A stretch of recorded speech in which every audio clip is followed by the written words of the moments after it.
Hey there, my friend. I'm so happy you've joined me here. If you're new, don't forget to subscribe and spread this video to your loved ones. It really helps me grow. Tell me where you're tuning in from. I love seeing all your comments. Let's get started. I'm Damien. A year ago, if you had asked me, I would have told you my marriage was strong, solid even. 7 years in, and it still felt like we were working as a unit. Ava and I had a long story. 10 years all in, including our time before the vows. We'd faced our share of tough chapters, getting laid off, relocating more than once, and the deep sting of 2 failed IVF cycles. But somehow, no matter what came at us, we managed to circle back to each other. Ava worked in event planning, always buzzing around town managing fundraisers, launches, gala nights. I never fully understood the chaos of it. My job was in logistics, streamlined schedules, deliveries, operations. Structured. Her life was full of energy and unpredictability. Mine was neat and systematic.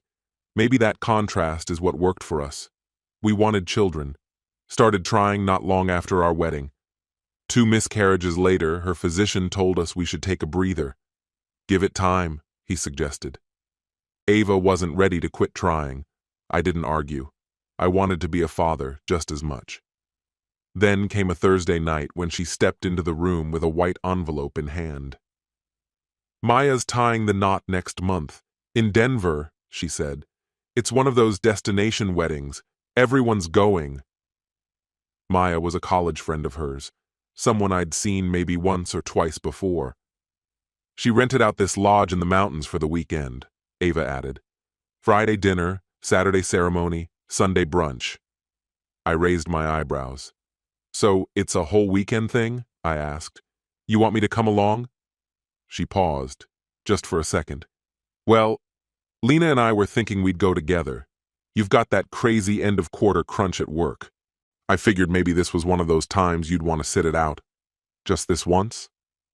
We'd done trips solo before. Nothing about it felt strange. Go for it, I said. Have a blast. Just promise you won't come back hitched to someone else. She chuckled, bent over, and kissed me on the cheek. Nothing to worry about, she smiled. I drove her to the airport myself. She packed light, just a weekend bag and that old denim jacket she loved. She waved at me before disappearing into the terminal. That morning felt completely ordinary. I pulled away thinking how lucky I was to have a partner I trusted and who trusted me in return. I couldn't have guessed it then, but that was the moment everything began to change. She was away for 3 days. On the first, she texted me a photo from the plane, her and Lena toasting with champagne. The caption, "Bridesmaids behaving badly." I chuckled and replied with a thumbs up. That was our usual way of staying in touch when apart, light messages here and there. Neither of us hovered. Work kept me slammed anyway. We were in the middle of scaling up a warehouse, and the project was a mess. Delays, mix-ups, non-stop calls. The quiet at home didn't even register. The day of the ceremony, she messaged again. "Rain's cleared. Ceremony's happening." She added, "We'll call you tonight." That call never came. The next day, another message popped up. "Sorry, got in late. I'll tell you everything when I get back." I didn't think much of it. Ava had never given me a reason to be wary. I picked her up from the airport that Sunday evening. She looked worn out, but in that happy, post-trip kind of way. She wore a slouchy sweater and black leggings, tossed her bag in the back, and kissed me as she got in. "So, how was the big weekend?" I asked. She leaned her head against the passenger window. "Absolutely beautiful. Maya looked like she walked out of a bridal magazine. We danced for hours. You would have hated it." I asked about the reception and the cell signal. "Almost none," she said. "Maybe a bar or 2 if you stood out on the porch." The drive home was quiet. She told me stories about her college friends, the usual catching up. At the house, we ordered takeout, Thai, and put on some mindless TV. That night, she curled up next to me in bed. She seemed warmer than usual. I took it as post-vacation affection. But something had shifted. I just hadn't noticed the fracture yet. 2 weeks passed, and I woke up one morning with a weird rash climbing up both arms. I chalked it up to detergent or maybe something I ate. Then came the fever and the bone-deep fatigue. That's when I booked an appointment. The doctor ran the standard tests, blood, urine, and one that's better left undescribed. He guessed it was a virus. "We'll rule some things out," he said. "Could be environmental." 2 days later, he called me into his office, shut the door, sat down, folded his hands, and gave me a look that made my stomach drop. I already knew I wasn't walking out with news about the flu. "You tested positive for chlamydia," he said. I stared at him. "That can't be right," I said. He checked his screen. "The results are accurate, Damien. Have you had any new sexual partners recently?" "I've only been with my wife," I told him. "Just her." He nodded slightly, didn't push, let the silence hang in the air. After a while, I said, almost to myself, "There's got to be a mistake." He looked at me the way people do when they want to believe you, but they already know better. "You can always take the test again," the doctor said, "but I think the more urgent thing is to talk to your partner." I didn't disagree. Without opening the folded paper he handed me, I left the clinic, got into my car, and drove across the city to a different facility. I asked them to run the full set of tests once more. Another panel, another wait. 3 days later, the results came back unchanged. I sat alone in the driver's seat outside the second clinic, staring at the fresh report. Positive. Again. My hands stayed frozen on the steering wheel. The only person I'd been intimate with was Ava. As far as I knew, I was the only person she'd been with too. But the report told a different story. I didn't bring it up immediately. I'm not entirely sure why. Maybe I needed time to absorb it all. Maybe I was clinging to the chance that there was still some mistake. That night, as she showered, something gnawed at my gut. I walked over to her purse and opened it. Nothing stood out. Just the usual: wallet, makeup, a few old receipts. Then I remembered her overnight bag. I'd helped her unpack after her trip.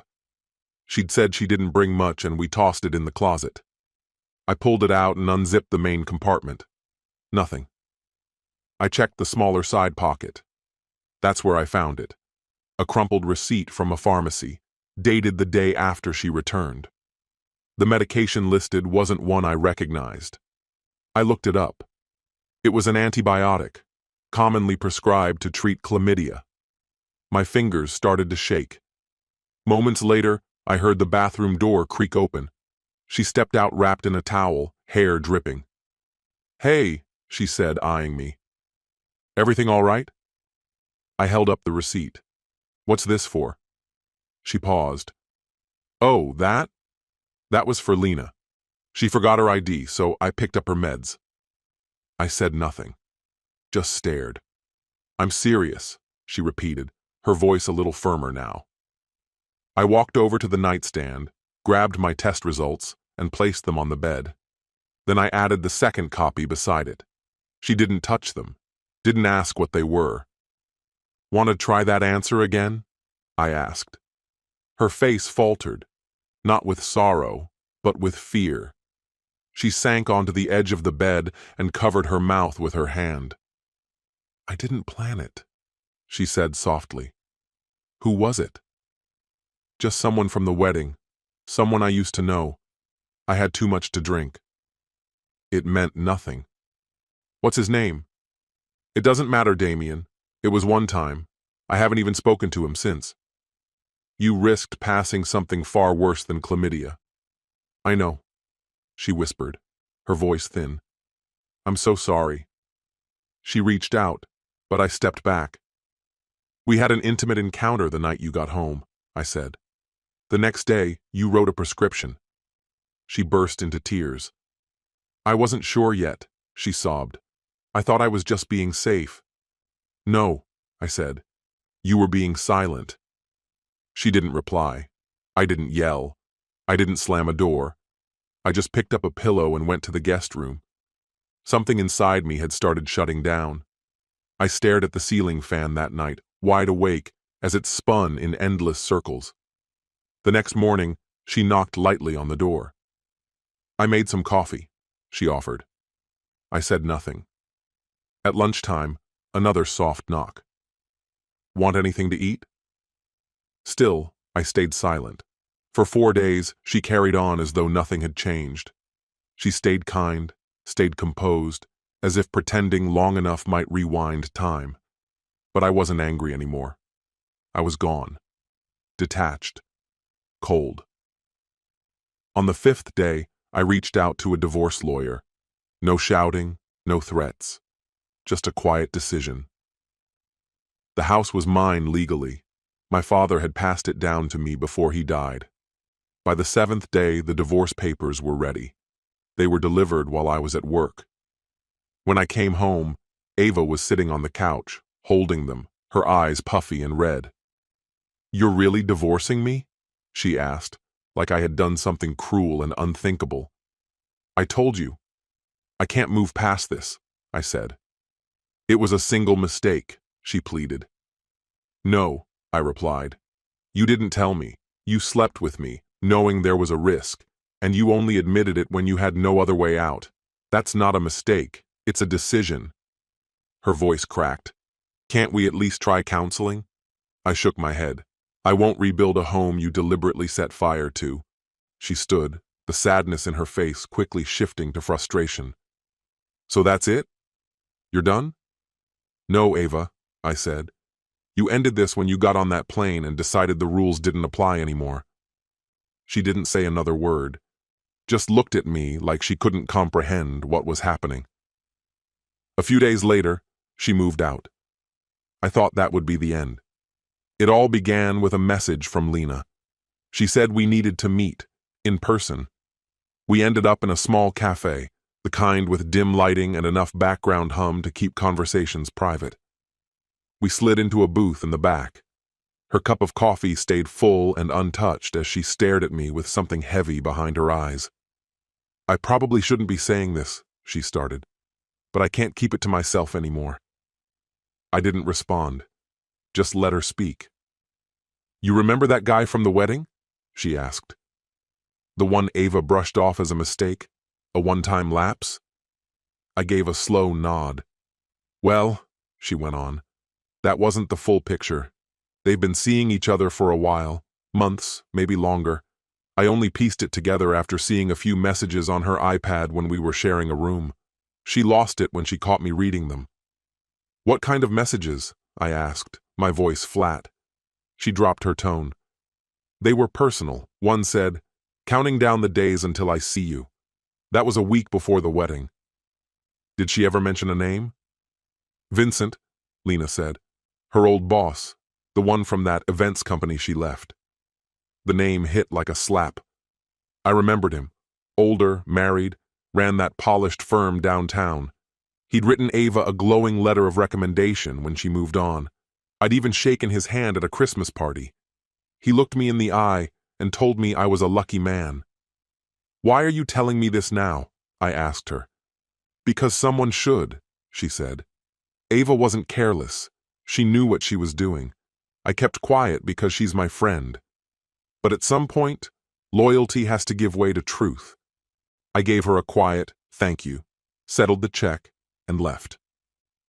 At home, I sat at my desk, opened WhatsApp on my desktop. Ava had once logged in and never bothered to sign out. There he was, Vincent. Dozens of threads, some benign, others far too familiar. A few had hotel reservations. One message from 6 weeks before the wedding read, "This time, just the two of us. Full weekend." I leaned back in my chair. This wasn't a slip-up. It wasn't a brief mistake. It was calculated, ongoing. A second life running parallel to the one I was trying to build with her. That night, I made my decision. I wouldn't just walk away. I'd make sure the truth didn't die in the dark. I found Vincent's wife the same way I found everything else, with time and patience. Her name had been on a holiday party invite, a little online digging, and I found her. I didn't rage. I didn't accuse. I just sent the facts. "Hello." You don't know me. My name is Damien. I'm in the process of divorcing Ava. It's possible you already know, but your husband Vincent and my wife were involved in an ongoing affair. I have records of their messages and hotel bookings. This wasn't a one-time thing. I'm not looking to create drama. I just felt you deserved the truth, something I wish someone had given me. I won't contact you again. What you choose to do with this is up to you. No theatrics, no emotion, just clarity. I pressed send, shut the laptop, and never reopened that thread. Whatever followed wasn't mine to carry. A week passed. Then Ava's lawyer sent over a proposed settlement. I declined. The house was mine. She could have the rest. When the final paperwork came through, I didn't feel rage. I felt relief, as if I'd been holding something for years without knowing how heavy it really was. She called once after that. No voicemail, just a missed call. I didn't call her back. I didn't need to hear another version of "it meant nothing," because it did mean something, just not what she wanted to admit. What I came to realize is this: peace doesn't come from salvaging what's already broken beyond repair. It comes from walking away before the wreckage becomes your identity. The day after I signed the divorce papers, I changed the locks, cleared out the spare room. I didn't need souvenirs from a life that had never been real. Months later, word reached me that Ava had moved to Chicago, took a job at a smaller events company. From what I heard, she kept to herself. After that one call, she never reached out again. No letters, no apologies. And that was just fine by me. Not every goodbye needs to come with closure. Some people exit your story exactly as they deserve to, quietly, permanently, without ceremony. These days, I wake up early. I focus on what matters. My circle is small, my sleep uninterrupted. Most importantly, I trust what I feel. Because next time, I won't ignore the signs. This story has come to an end. What's your opinion? Share it in the comments, my friend. And if you like this story, check out other exciting videos on my channel. I'll say goodbye until the next video. See you.